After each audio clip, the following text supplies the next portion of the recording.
benvenuti in Piazza Dante.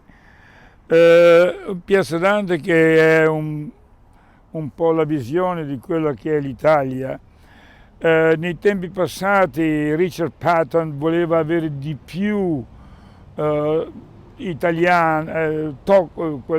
presenza italiana, e ad ogni modo adesso abbiamo qua Piazza Dante, siamo molto felici e contenti di avere Piazza Dante, Dante il sommo pontefice, e dopo hanno anche messo le scuole in nome alla scuola, scusa, in nome alla scuola Dante, e dopo hanno mosso il busto, perché l'hanno chiamata St. Anthony School, hanno mosso il busto, adesso hanno trovato il posto giusto di mettere il busto di Dante Alighieri in Piazza Dante, qua proprio davanti alla chiesa San Antonio. C'è un'altra statua di Dante, e questa agli archivi su Wellington Street. Dobbiamo senz'altro ringraziare chi ha avuto l'idea e chi ha messo tutto lo sforzo per creare questo capitolo di storia di Piazza Dante qua a Ottawa, che è molto molto importante. Celebriamo la cultura, celebriamo la poesia, eccetera, ma celebriamo anche chi ha sofferto per il Canada. Abbiamo qua la lista di tutti gli internati. Il 10 giugno 1940, un capitolo triste della storia, Mussolini si è alleato a Hitler, e quel giorno le Giube Rosse, la polizia federale, ha arrestato migliaia di italiani, italo-canadesi, tra i quali anche Guido Nincheri.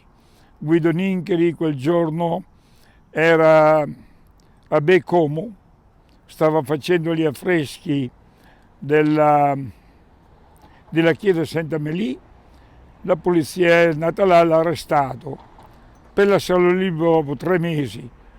Però questa parentesi triste nella vita di Guido Nincheri l'ha toccato talmente che poi si è riprodotto in certe vetrate alla cattedrale di Trois-Rivières ed in altri affreschi ed in altre vetrate.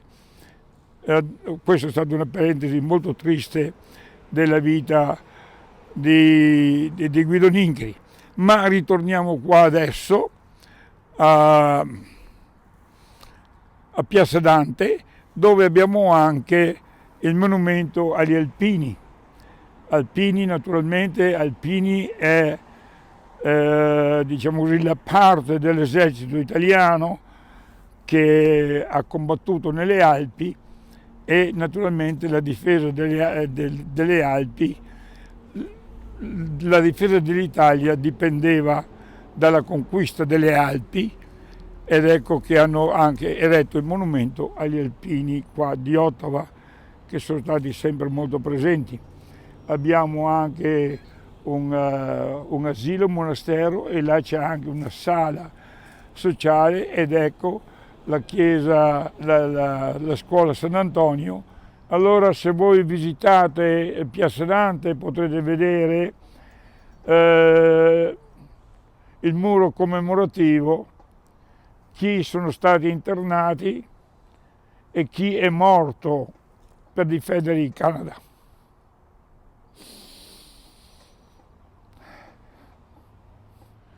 Ecco un tributo agli alpini, combattenti degli alpini che hanno combattuto nelle Alpi, diciamo così, per difendere l'Italia. Omaggio anche a loro. On an evening in Roma,